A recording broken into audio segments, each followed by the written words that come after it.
up the tempo. Shawty got no choice but to get low. Ain't the tallest, but I'm ballin' like I'm 6'4". Yeah, the life I live, I was meant for.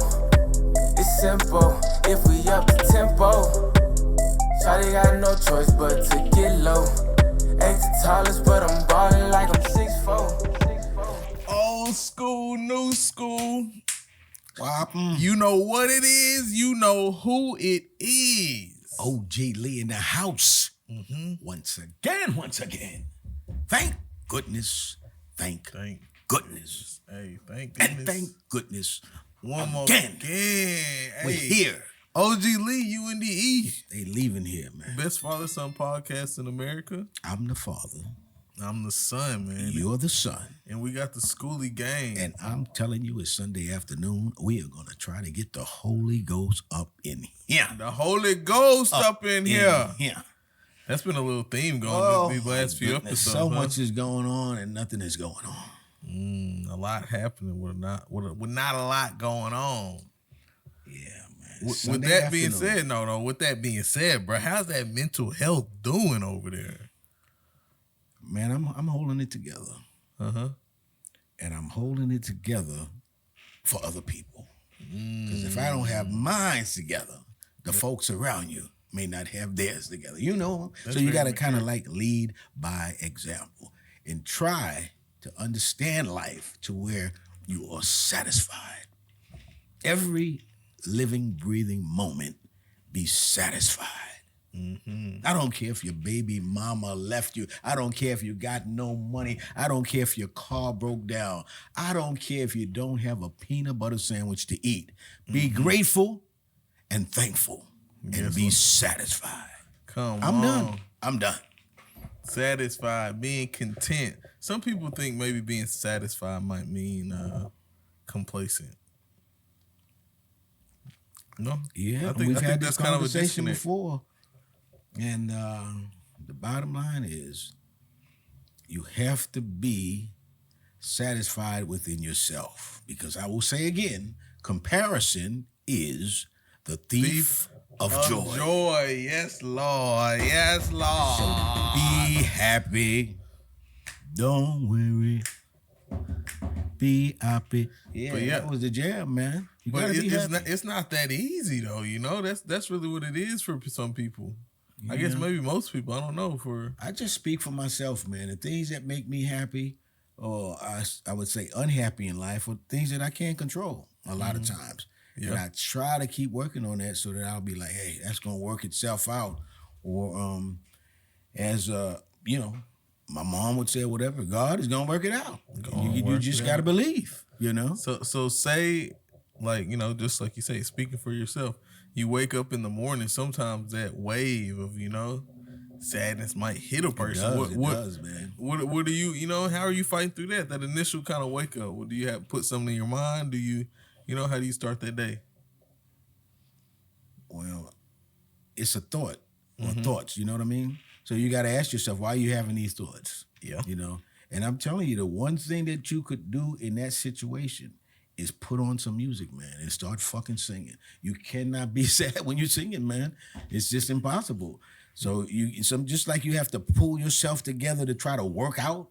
Some days you wake up and it's like, man, I don't want to work out. True. You're gonna be like, I don't want to sing. It's like a mental Make exercise. yourself sing, man. And as you start singing, man, you cannot be sad. It just can't happen. You cannot sing and be sad. You could try to sing at a funeral or something like that, but if that person is someone close to you at the funeral, you can't sing. You know what I'm saying?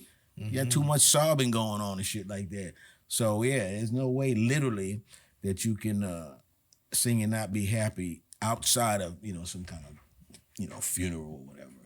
Yeah, I like to chop it down, make it short and sweet, but on this Sunday maybe add a little flair to it because I like to maybe keep things rudimentary. Yes. What does that mean, by the way? Rudimentary. Just kind of basic, like, Okay, that's layman's for lack of better terms. Yeah. But I would say in this rudimentary or layman's term I'm trying to think of, just nothing comes naturally except for, I guess, breathing it would be, right? No.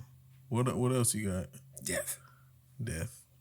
But that is the ultimate. It is natural, but I'm saying, like, I guess more so that you don't have to physically work for, I guess death too. But even death, you're kind of like working towards a point when you die. Why would you be working towards death? I'm saying death happen. I'm not working towards death. Not I'm saying you're working towards that. But I'm saying, like, your breathing is what I'm thinking of, just like kind of just baseline term. You're doing that, right? Because that happens. But I'm saying, like, I'm getting back to rather. Just like happiness or sadness or whatever your mindset is, you have to like physically work for it or do something towards it. It's just not naturally gonna happen. Well, smoke some weed. First of all, that's what you could do. Being serious, man. If you go through those kind of fucking mood swings and shit like that, you might have issues. You know what I'm saying? So you can smoke some weed. It's fucking legal in a lot of states. A lot of people feel me on this shit. And go eat a fucking pancake and be happy, man. What the fuck? If you can't bring yourself, that's why they have all of these vices in the society. Yeah. If you cannot bring yourself to your own happiness, you use something else. Does everybody have a vice? Yes. Yes, if they don't, they're one of these nuns and shit like that trying to be in the monastery or whatever the fuck you call it, trying to act like they don't have one. They be sneaking out and shit like that, going to find a big hand black man. Caffeine, is that a vice? Nigga with some big guitar playing hands, bass guitar player. Go ahead now. I'm saying caffeine, is that a vice? Oh, absolutely. I would almost say that that's most people, even if they don't want to, admit to it. Coffee, or some people might chastise a joint smoker or a blunt smoker. It's whatever floats your boat. Whatever floats your boat. And the reason why I say that is so many people, man, when you talk about coffee, right? And they love coffee so much, some of them call it Java, then they start getting fucking iced coffee and all this shit. Yeah, they open up a place, Starbucks, that damn near everything is around coffee. They got people somehow to pay $6 for a cup of coffee, right? But the thing about it is, if you drink coffee, coffee is caffeine, right? Absolutely. Caffeine will make you, if you're not used to it, make you jittery like a motherfucker, like immediately when you start drinking it. So it's no question about whether or not it's a drug that affects you. It's just whether or not how those people are accepting that. You know what I'm saying? If you put, your coffee or just some water or something you could put a drop of like mescaline in or something like that, people be like, oh, what the hell is that? But if you drink coffee, it's all right. So it's just whatever the people want to do. If it's getting brewed, I feel like once it goes through the brew, everybody accepts it. Yeah, and then, some things are a matter of time. In my day, I never thought you could just walk into a place and start picking weed and shit like that based on, you want a sativa, blah, blah, you know what I'm saying? Yeah. We used to have to be watching your back going to the spot. Now it's like people have changed. It's okay now. You know what I'm saying? What do you go for? What are you going in there for if you would go shop? Man, I don't know, man. I probably just go in there and be like, yo, man, let me get some of that shit like, Big Willie used to sell. I don't know. Motherfuckers be just wanting to get high. Be like, what the fuck? Oh, you got this one here, Bubblicious. They got like 100 flavors or kinds or whatever. Yeah, decent prices. So like, man, shit. Yeah, they want to do that because that's probably like in 20 years, they're going to be like, yo, if you ever had any of that kind of marijuana that they produce like that, man, that's why you're sterile and shit like that. That's why you're turning into a girl and all, Subject, how do they say it? Like lawsuit, or you can be, at the end of commercials. Those class action lawsuits. I can't think of the verb. Have you ever bought anything from a marijuana dispensary? You could be entitled to compensation. Yeah, exactly, entitled to compensation. That's the white people trying to make money in the middle. You're absolutely entitled leaning on companies and shit. They know how to do that shit. Trying to get at them. Because they be bringing up some shit that you been forgot about. Were you ever stationed at Fort such and such in the 60s? You're like, what way? You could be, they crazy with this shit. Start making you think, damn, where was I at? Could I have been in that? Because people I found would do anything for money, man. I've seen the people who like you thought was the most honest, man, to include myself, shit. Fuck people off over money, man. So in that instance, right, I had a topic to talk about or discuss. But I'm like other people. I had an excuse. Go ahead. Explanation. When somebody, can kind of smooth talk like this, maybe a customer or a client, by the end, if it's not so good of a deal, is that a fault of anybody's, the smooth talker or the client? Like saying a car deal, like a car deal gone bad. Mm-hmm. I guess morally would be the question. So, did the customer get fucked? Is that what you're saying? Yeah, say the customer comes out on the end where they truly weren't really informed necessarily on what they were getting into exactly. Okay. Well, first of all, they were not sold that car by a salesman. Who's that? Who were they sold to by?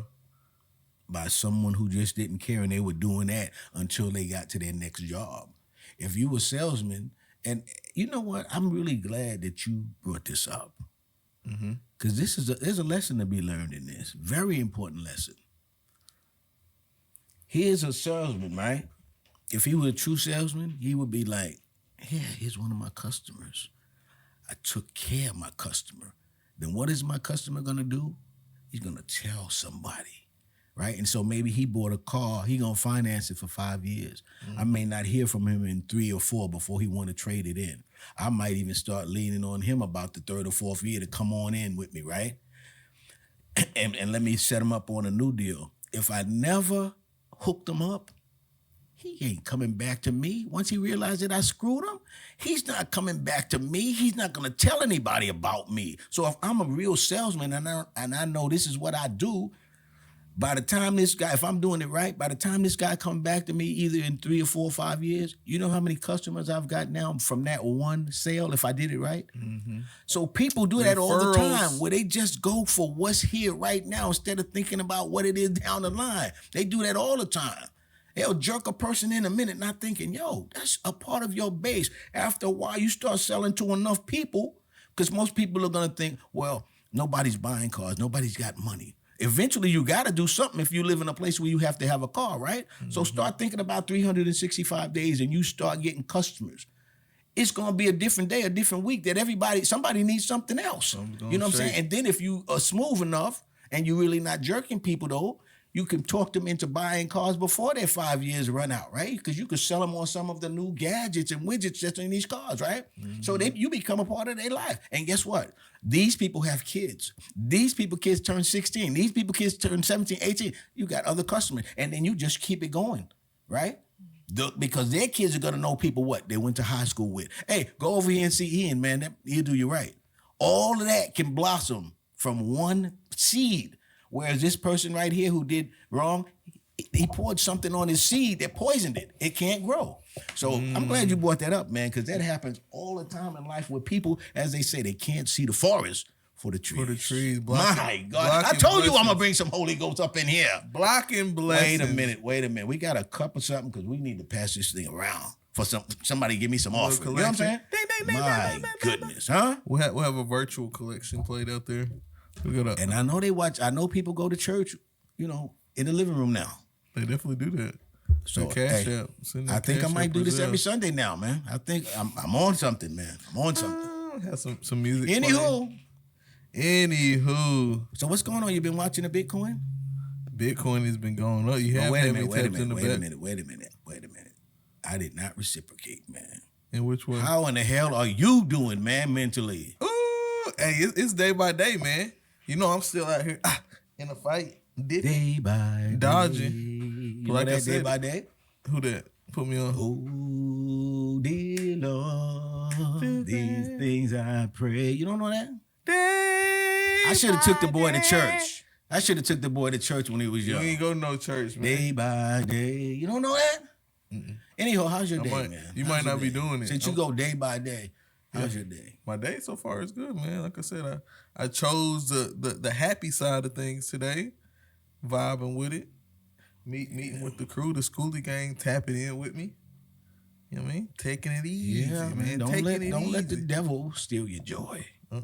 People, I think, like me making other people miserable sometimes. Yeah, I really do feel like they get off on that. Stealing happiness. And they know how to press buttons once you give in to that. Mm-hmm. So, hey, don't let the devil steal your joy. No, Lord. Don't let him do it.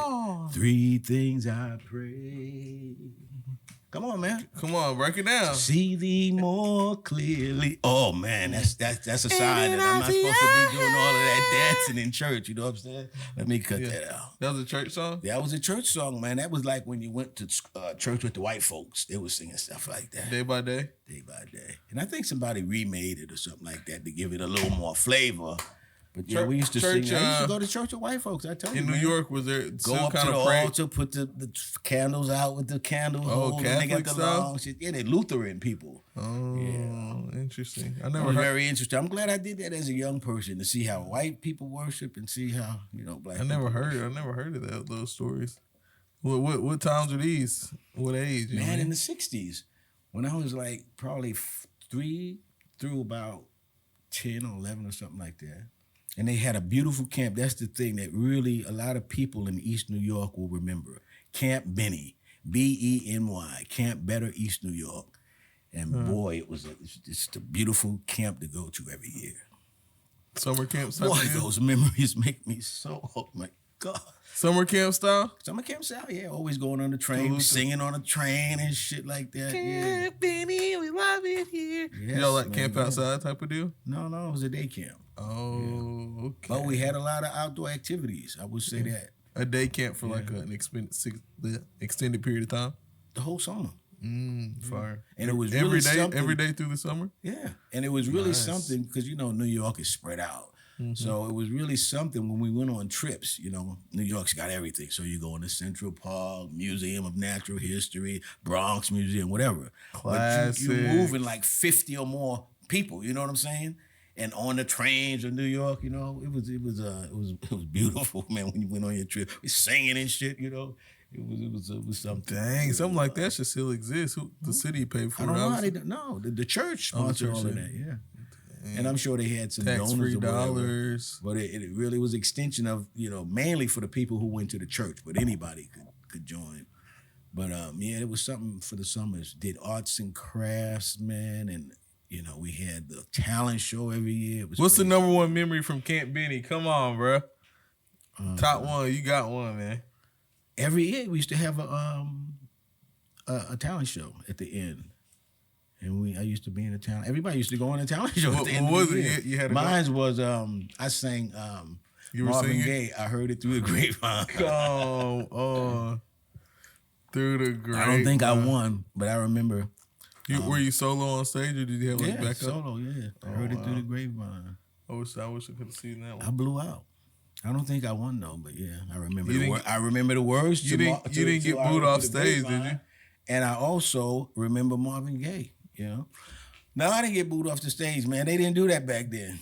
No, but I don't think I would have got booed off because I'm sure I blew out a little bit. You know what I'm saying? For somebody who was like 10. Blew out. I hate that. I blew it out, nigga. Word you're still using. You hate that one? Yeah, I don't like. What's your word? You could have just said, "I think I did a good job." I'd probably say, "I blew out." Blew out. I think that's something you did. I blew out, man. Them little girls, they was in front of the stage going like this. Them guards was holding them back, all the security, man. I blew out, man. As you blew out. They was trying to get up on a stage to me, man. Come on. Yeah, that's my memory, man. Well, you went to, I got one memory of your camp. I'm not going to say that one. But you went to camp. But you went to actual camp where you be like camping out and all that kind of stuff. What's your memory? I went to all kind of, the memory you're saying, you wouldn't say I got a tick on my ball sack. Blew my nuts up the size of fucking cantaloupes. That was something coming home seeing that shit. God damn, son, how the tick get down there?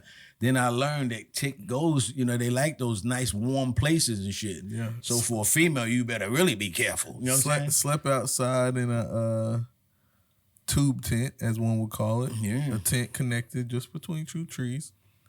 Tick snuck right on up my He thought he was getting leg. his first pubic hair. He looked and said, "Oh shit, that ain't no first pubic hair, and why all my nuts look like cantaloupe?" Tick. It's all a part of becoming a man, son. Going camping in At some point, you're gonna want bigger private parts. No, maybe not your balls necessarily. Those bad boys were. I'm pretty sure I had to leave camp that year too. Yeah, they said, "Come get this big boy. Come get this big boy, motherfucker." Come get this big ball motherfucker. Something tain't right. Oh yeah, very uncomfortable. I think it kind of happened toward the end though. Luckily, to where it was like that next day I'm out of there anyway. We heard these black kids were endowed, but goddamn. But shout out Pfeiffer Camp though, for real. I can't Pfeiffer Camp. Any hate on the name. I love. I don't know the man's name, man, but he ran that shit. Sanford, man. Mr. Sanford, man. Come on, man. If I say that name, a lot of people in Little Rock. He's still alive, I wonder? Let's hope that, A lot of people in Little Rock and all over Arkansas would know Mr. Sanford and his wife. Wasn't it something like Bunny or something like that? Winky, Binky? Binky, I think it was. Winnie. I think I'm going to stop. I don't want to call you. It's not Binky. But I swear it was Binky. I swear. Something like that. Okay, but anyway, they were both people who you would really like to be a part of your team. You know what I'm saying? Because they were dedicated to something. They were dedicated to making people. Or I didn't know the wife. Dedicated to making memories in a nutshell. Absolutely. Yeah. Absolutely. Good old Pfeiffer Camp. And they were an interracial couple, man, that if you saw them in a place, I would never think that those two were a couple, but they were a loving couple. And did a lot and created so many memories, man. It's unbelievable. Mm-hmm. Them good things. Hey, that kind of gives me a little transition right there. Transition. That's one thing, man. You be using some big words, man. Because good things don't always last, right? Maybe, yeah. Sometimes if you let them, depends on what you as I say, perceive as a good thing. But yeah, I've heard that before, yeah. But it makes me think sometimes these products that I'm getting nowadays, it's like they're almost going out or get like built to phase out or something like that. Well, it's like, it's not going to last forever. Like guaranteed, which I don't feel like that should be the case. Yeah. No crazy wear and tear. It's just like. It's got to wear out, man. As I tell you, this economy has to keep going where people spend money. And that's a shame for people who come from way back when. You know what I'm saying? Because way back when used to be, if that shit said made in America, it was a good product. You was down with pride. You know what I mean? Whereas now, once we started getting these Chinese people to make shit for us, and even if the things they bring back to America, as they say they will, they're still going to make them that way because it's just strict capitalism now. It's not a pride thing where, hey, if this is made in America, you buy it, you're going to pay for it, but hey, you can expect it to last. I don't know any product that's like that now. You know what I'm saying? I don't know. Built to last, not even who's that for? And you go in there, you be like, man, you be checking on the warranty. Oh, yeah. That such and such ran out last month. You're like, oh, shit. It says this motherfucker broke. The warranty ran out. 3-year warranty. It goes out on the 4th year. And I resent that, man, being a red-blooded American. I resent that. And what that is that when you're at the counter, right, I'm buying something, especially like at Home Depot, $600, $700 piece of equipment. And they say, would you like to buy the warranty? Like, I'm going to buy a 3-year warranty? And I'm buying a $700 piece of equipment? Of course I don't want no 3-year warranty. I'm expecting this shit to last 10 fucking years. Yeah. Why would I be buying a warranty and you literally telling me, oh, you want the 1 year, the 2 year, the 3 year? You mean to tell me I should be expecting this to run out in 1 year? That's not American, man. America is dead. I'm telling you, America is dead. And I will keep giving you examples as we go through of how we are dead. So should you say, with that being said, 3-year, more like a 10-year warranty is what you're going for? Would you buy that warranty? So maybe something like that. Of course, it depends on what it is. Of course, you got to look at the regularity of how you use it. What would you say? So say you buy a toaster. Oh, now see, the thing is, not a toaster. I'm going to say that. They built that into us. Before, it used to be you could buy a toaster. That shit going to last. Nowadays, I mean, really, if a toaster lasted 90 days, if I was using it every day, I'd be like, oh, that's all it's built. It's cost like 19 or whatever it is. And I'd be like, because they got me programmed now. Fridge. Shit, a fridge. I would expect a fridge to last about 15 years. 15 of them? I got a freezer in my garage right now that's been sitting there since 1993. Since 1993, and that motherfucker still works like a charm. Oh, so that's 31 years that motherfucker been sitting in the same spot. We the same age, gang. That's fine. And that's what I expect. Matter of fact, it might have been once you came, I said, damn, we need a freezer now, boy. I see the head on that guy. Boy. I'm going to have to freeze some shit. Shit, the head on that boy.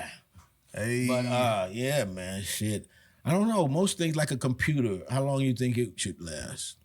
I think I would purchase a 5-year warranty for sure. You know what? A computer, a lot of times, 3 years the kind of software and all of that that's affiliated with it sometimes runs out. Like in a year, you're like, oh, I need to re-up on, the specs. Upgrade the specs? Yeah. I was going to go for that. The specifications. I got You said the apps? Yeah. The apps don't give you more power.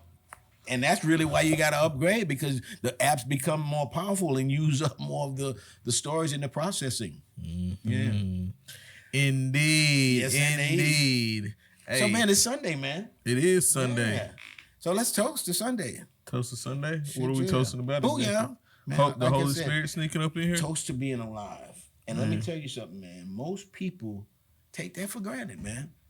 But it comes real quick. And always the first one, I just saw the person yesterday or the whatever. Death, man, it comes real quick.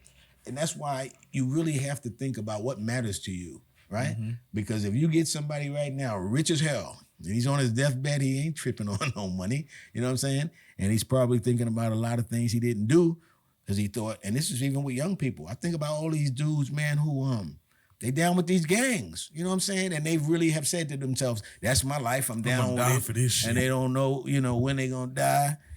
It's crazy to think that, you would live that type of life, man, but they'll tell you it's short. You go out there and say, damn, such and such got shot. What? So life is just real short. And even if you live to be 97, I was having that conversation with Grammy. She's 97, right? And she still feels like life went by real fast. And it does, man. And then you're gone. And so, look, that brings me to the question. What's that? You live your normal life. Mm-hmm. Of course, there are going to be people left behind, family, friends, foe. What would you want them to remember about you? It's just some positivity. Truthfully, is how I feel, which might be... That's too general, because just positivity is, anyone beyond your family for sure is not going to really just think about, oh, my dad was positive. What? And then somebody who didn't even know you or didn't know you well or you weren't family, what would they remember about you? Say if I feel like your community. That alone, someone being positive is not just like a given thing. Like, well, I'm looking at it like the context is not nearly this great, but let's just say Malcolm X, Martin Luther King, whatever. What did you leave? You know what I'm saying? You can't say. Of course, what they left was positivity, but you're not specific in that. Like, what specific thing? Like, you might say, man, I want, there to be a gym named after me because of me helping these people learn how to play basketball in this neighborhood. Just whatever. What your family, anybody, what would you want to be remembered by, as opposed to them saying, man, he never came? That's what I'm saying. Like, I would feel like my family there would be no like negative thought of me in their mind. No, absolutely not. Right? That's what I'm saying. But I'm saying beyond that. Like, you want like a physical monument or something? Anything that you think that every day or every week they would say, I remember my dad for this. Or people that didn't know you, if the thought of you came up, of course there's a lot of people for them to think about. Mm-hmm. But every time the thought of you came up, just for instance, give me another one. And again, not to be that great, just on your level, right? Every time you think about Michael Jordan, every time you think about basketball, you think about Michael Jordan, right? Or vice versa. If any of his family, friends, man, every time you think about Michael, you think about basketball, right? So yours, again, it ain't got to be that you got that grandiose about it, but your family, friends, whatever, every time we think about Ian, man, we think about this. Let's see. That's kind of a deep question right there, bro. Like, what do I want to be remembered by? Yeah. I would, like I'm saying, kind of just lighten up a room, you know what I'm saying? Like, hey, look, that might be a part of my problem right here, where I don't have like excuse me, one second, we go right back to this, but this is what we said. Somebody said, Auntie, what's up? You learning how to text? Go ahead, I'm sorry. Grandma sending out the text. 97-year-old trying to do text. Go ahead. But yeah, I would like to I kind of light up a room. Like I would That's what you want to be remembered by? Think they would think I'm always like somebody they could talk to. I would always kind of give my honest opinion on things. You know, just a genuine, good, honest person. Okay. I can't ever, I don't know. That might be too broad of an answer, but so that's what you are, good and honest? Yeah, truthfully. Okay, cool. Truthfully, man. I don't think there's anybody, because there's people that are like, they have a story about him, like he did this, or I remember that one time, right. Even back when we were in 5th grade, he pushed me down the slide or something. No, I've been pretty solid, good guy my whole life. Try to treat people right, which is not, a normal thing nowadays. Especially nowadays. Amen, Apostle Ian. Yeah. Might not be a whole lot, but that's what I hope to be remembered by. Not only that, I hope to do more, but just being nice and choosing positivity and I try every aspect of my life, I think. Do you know anybody that just stands out? And don't get real personal necessarily. This is a yes or no answer. Especially if it's me. But no, do you know anybody that's always just negative every time you just talking to them? Or there are people like that for sure. Do you have anyone that is in your inner circle? What, that's always negative? Yeah. Because if you do, how would you handle it if you wanted them to turn more positive in your life? Try to demonstrate positivity, you know what I mean? Mm-hmm. Like I'm saying, I don't know. Be like I'm saying, lend an ear, be a beacon of positivity, hopefully, and try to get on the way. Try to let that transfer, huh? Yeah. Be exemplary. Yep. And try to reciprocate positive energy. That's really. That's what's going to do it, is trying to be the example. Mm-hmm. If you're real about it, and then those people, because a lot of times people will get a vibe if it's a strong vibe. You know what I'm saying? And you could transform them. If you can't, then get from around them. Yeah. Amen. Amen. Now let me ask you this: when I'm dead and gone, I'm assuming I'm going to die before you. What one thing, or you could say whatever you want to say, however many, but what one thing you say, you know what, man, this nigga was always talking about this. I would say he was always talking about, putting up some money for a rainy day. And I would say I always kept it real for sure, whatever the situation was. Even if it was sometimes laughing at my pain.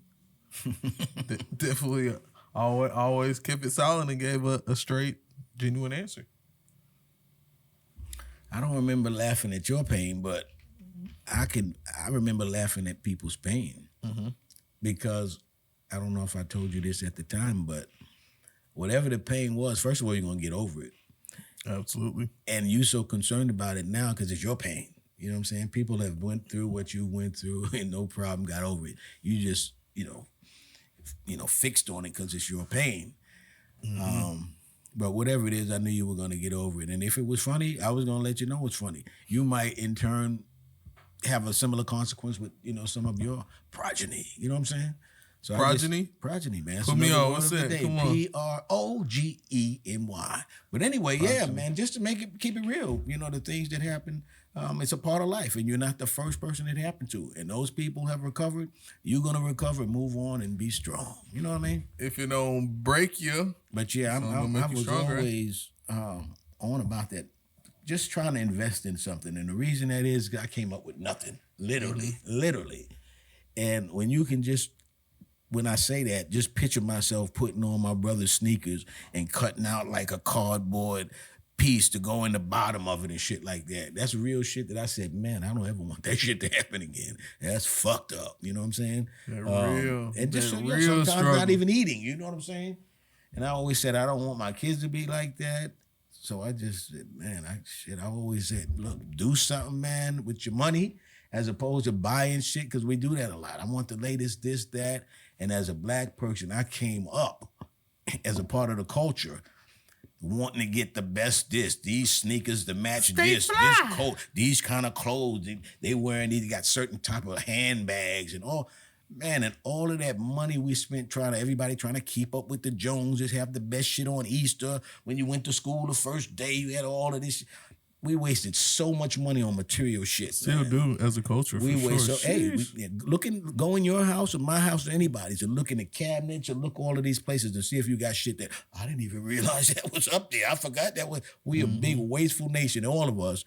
And to me, if you can learn not to be wasteful and learn, you ain't got to be, as they say, like frugal necessarily, or you should be frugal, but not, as they say, cheap. You know what I mean? Just so that, as I think of it, you could, pass that on to your family. You know what I'm saying?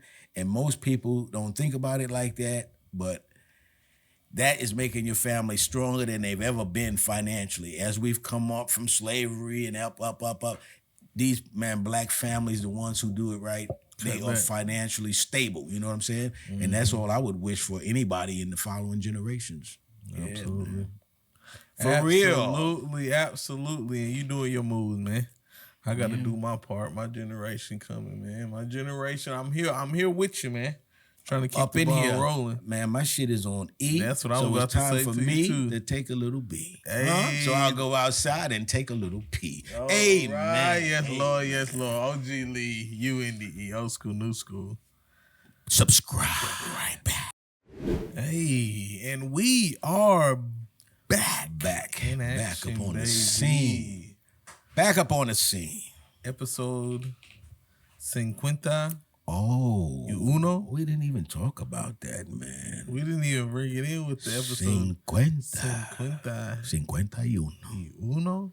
51. 51, because we got straight into it, man. Now, I could tell you, man, as a football buff, there was a very famous football player with the number 51. Come on, football buff. Who you got? Played for the Chicago Bears. Bum, bum, bum. Any football fan would know about Dick Butkus. Dick Butkus, a linebacker for the Chicago Bears. He coming through. My. Nobody wanted to come through the middle. What was his nickname? Dick Butkus. I don't know what his nickname was, but if you said Dick Butkus, everybody knew. If you said you wanted to play the middle like Dick Butkus, everybody knew what you were talking about.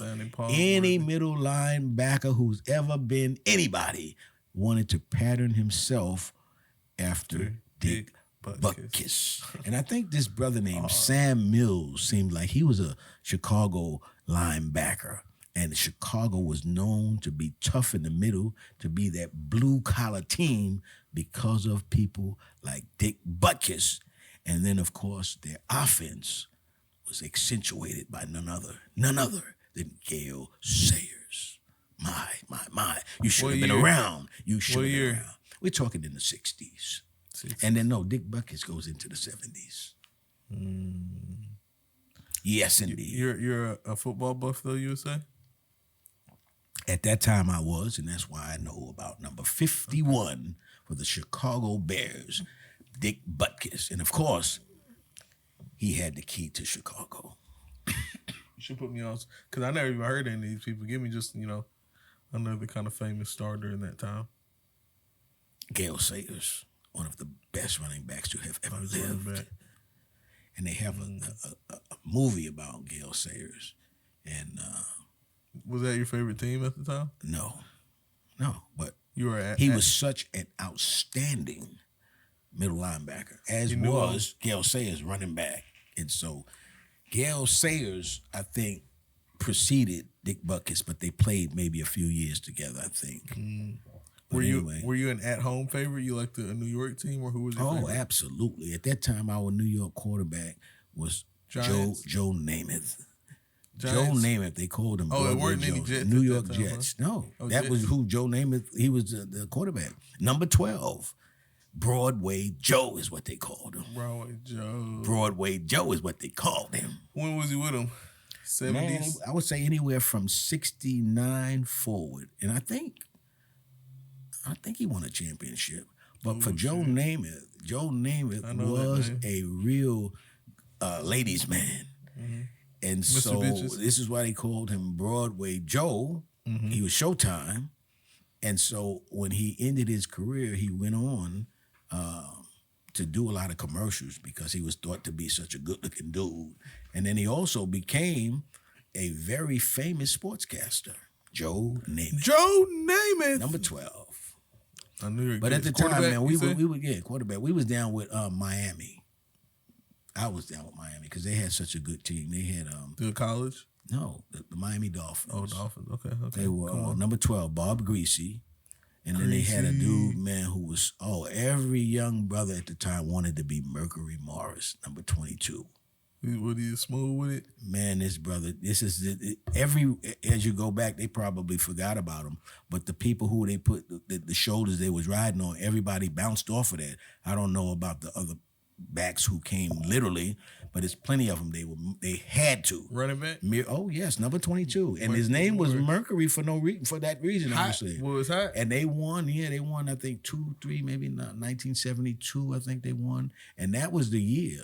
They were the only team in history to ever go undefeated. I believe it was the 1972 Miami Dolphins. The quarterback was Bob Greasy, the running back, and that's when you used to play the 3-back, right? So you had the quarterback. Behind the quarterback was the fullback in Larry Zonka, number 39, right? And then on one side you had Mercury Morris, number 22. And then on the other side, you had Jim Kick, number 21. This is the Dolphins. This is the Dolphins. In the 70s. In the 70s. The Dolphins were terrible. They were bad, man. Bad. But that backfield right there, Bob Greasy, number 12.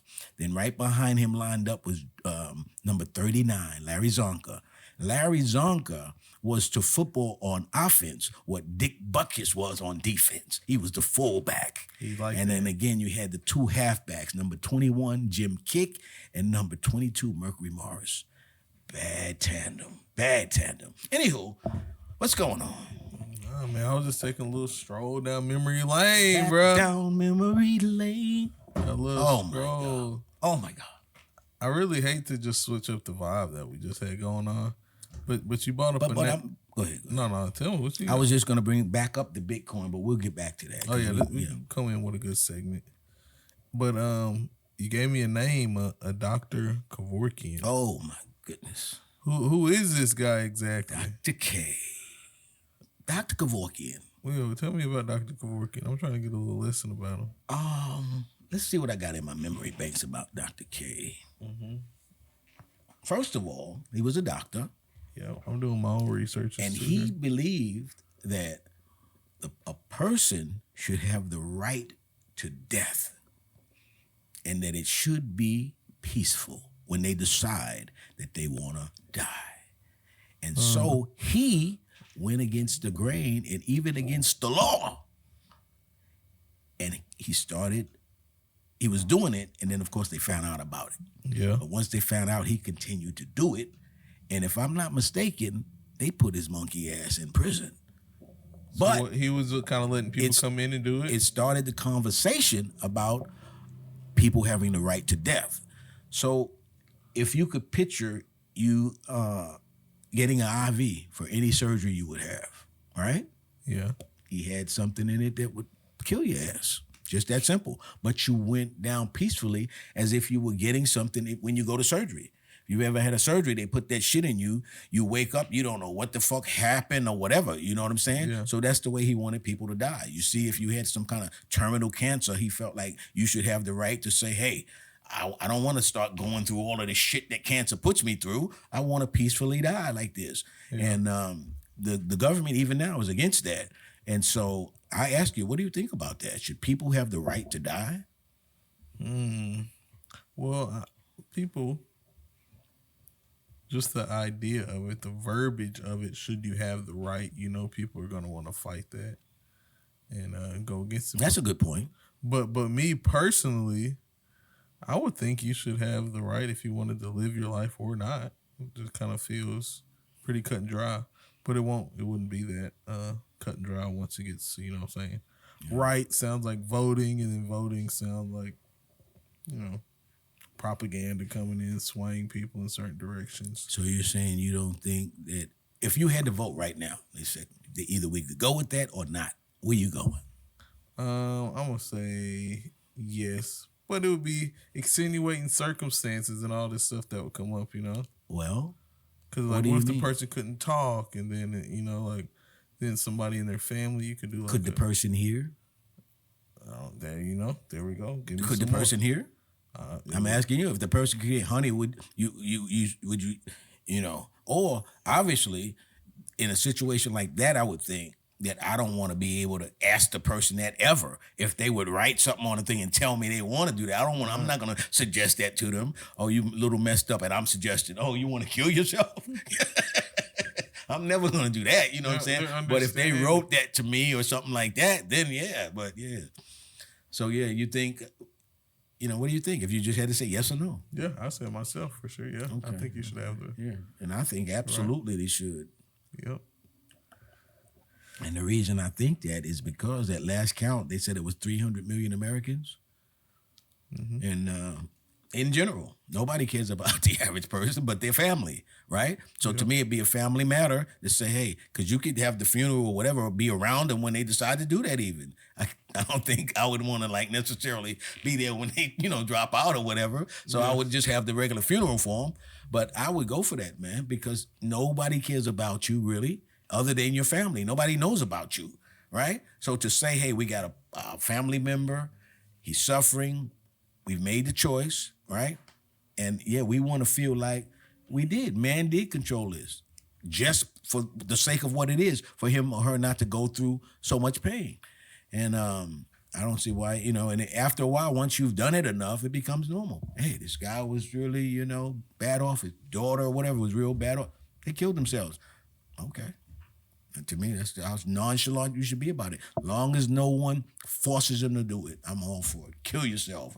2 words. Kill yourself. So they used to tell you that shit in the Army. My drill sergeant used to tell people that. If you can't take it through this shit, kill yourself. The Army don't need you. And don't fucking go slitting your wrist this way. Split that motherfucker the long way. So when we call the motherfucking the medics and shit like that, you might not make it. But you split your shit like this, you're wasting your time, man. They gonna be able to fucking sew you up. He said, split that motherfucker the long way. I'm serious, man. So Somebody don't give a fuck about you. Sanctioned suicide is what you're going for?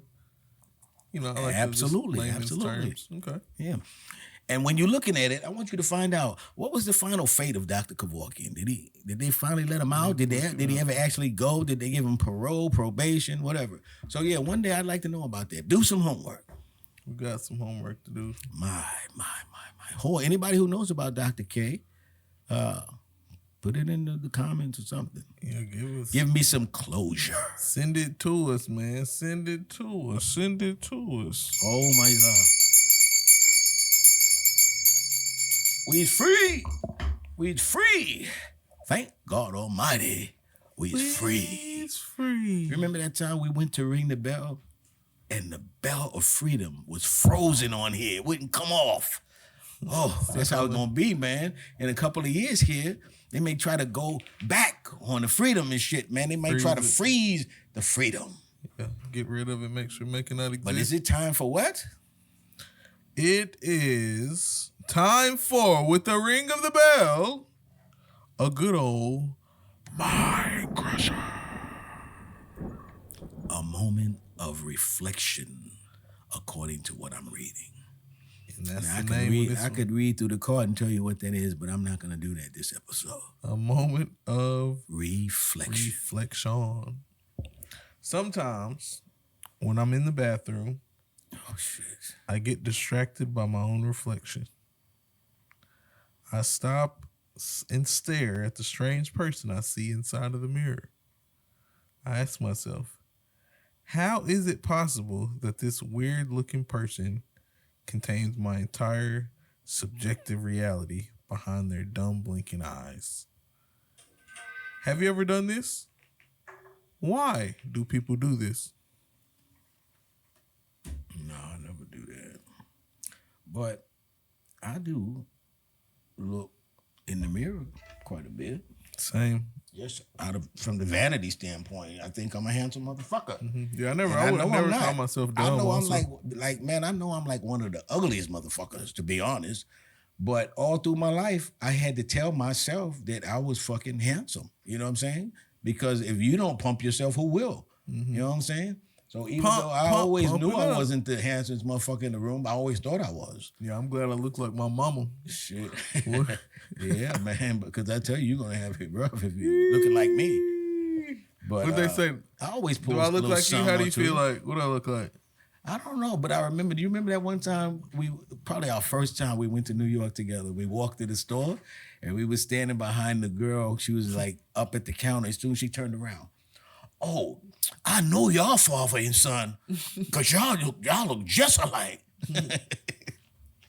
I was like, well, I was saying to myself, I don't remember anybody ever telling me that. But yeah, I guess so. Otherwise, we could do some DNA. Bring your moms over here. When it comes to little Ian, you are not, bro. Your mom gonna go running out after all these motherfucking years. Like, oh shit, and they gonna try to get her back. Well, come on, we want to try to help you find the baby's daddy. Do you remember who it is? That would be a trip, man, because I would have no idea who it is. I was like, oh shit, that was my man. Oh my goodness, these niggas was creeping on me. But anyway, I think you're too smart to be a little bastard. You know a little bastard. Do you know what a bastard is? It's just like a fatherless child. Eh? That's exactly what it is. A bastard, a fatherless child. And I don't guess there's nothing wrong with that. But you heard them say a fatherless child, right?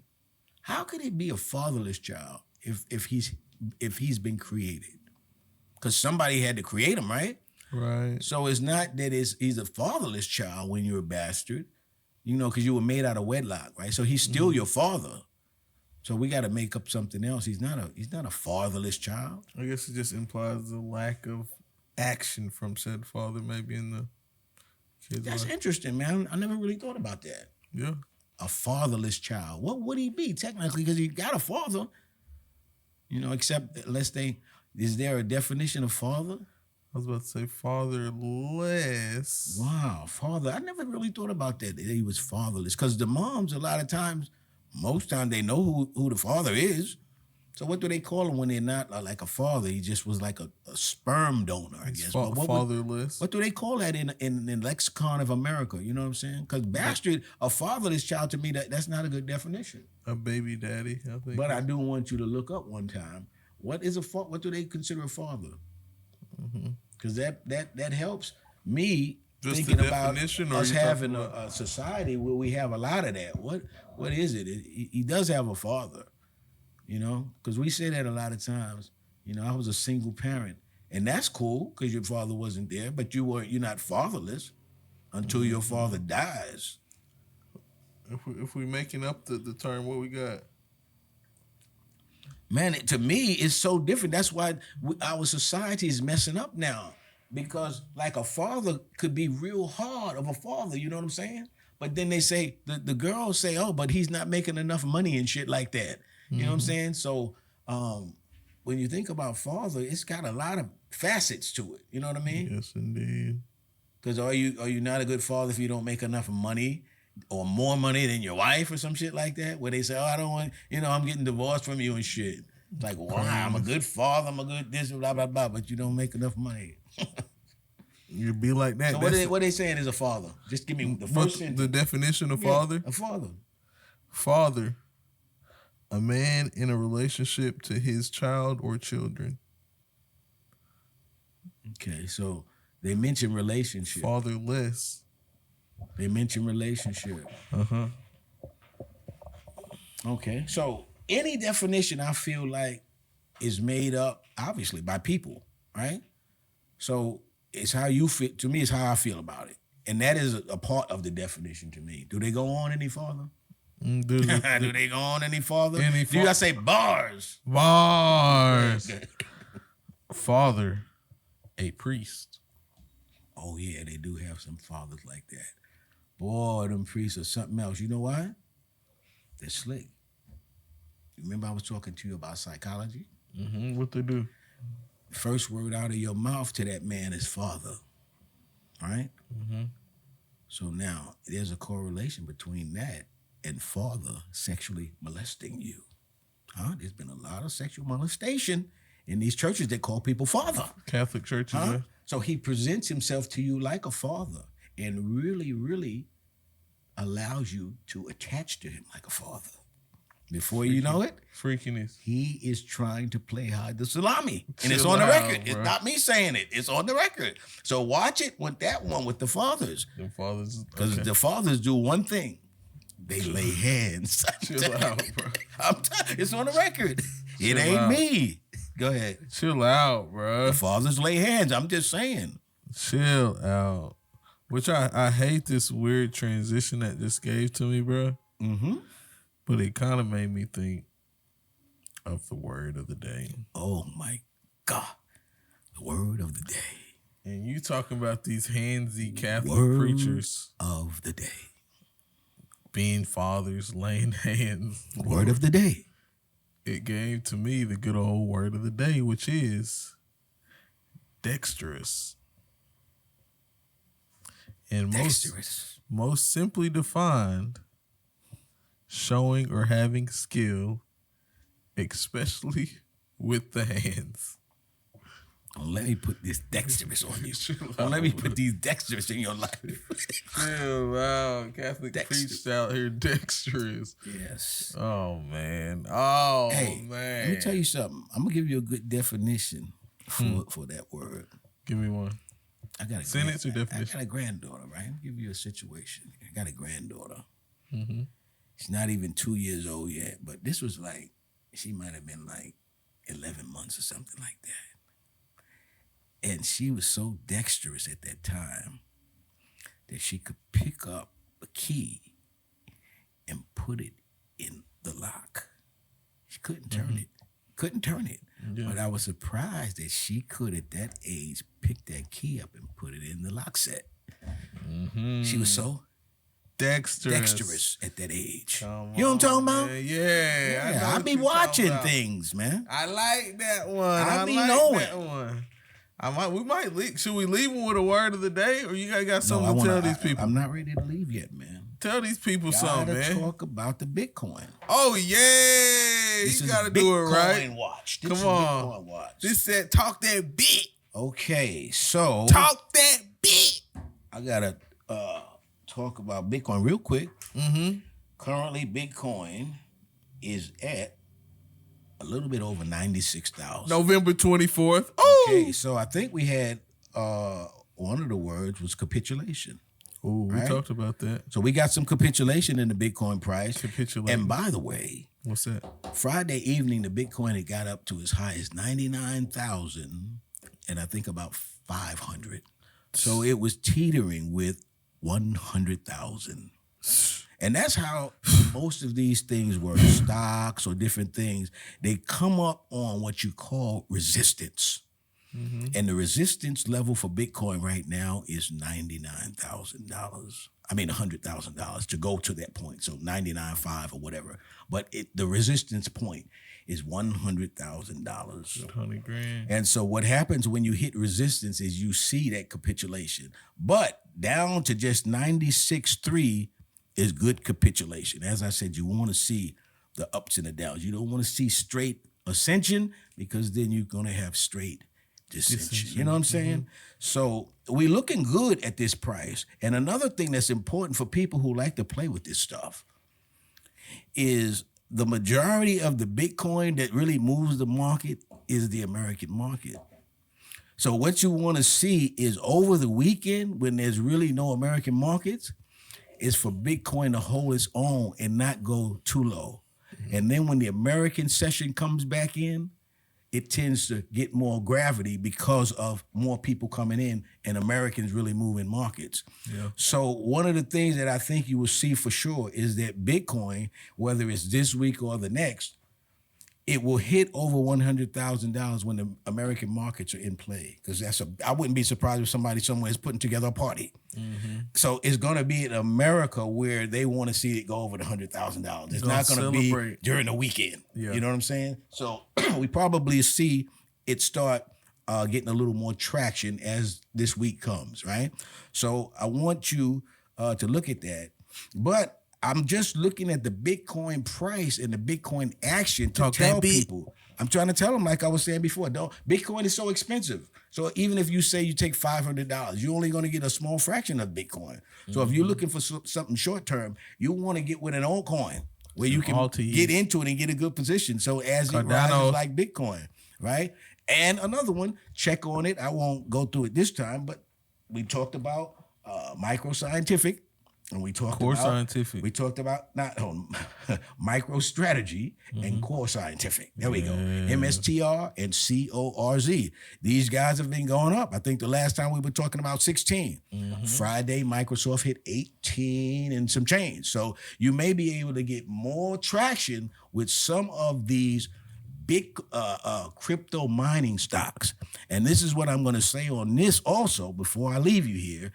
And that is that at some point, someone is going to talk about the value of the crypto mining stocks on the strength of them being valuable, just like you would look at someone who mines gold, right?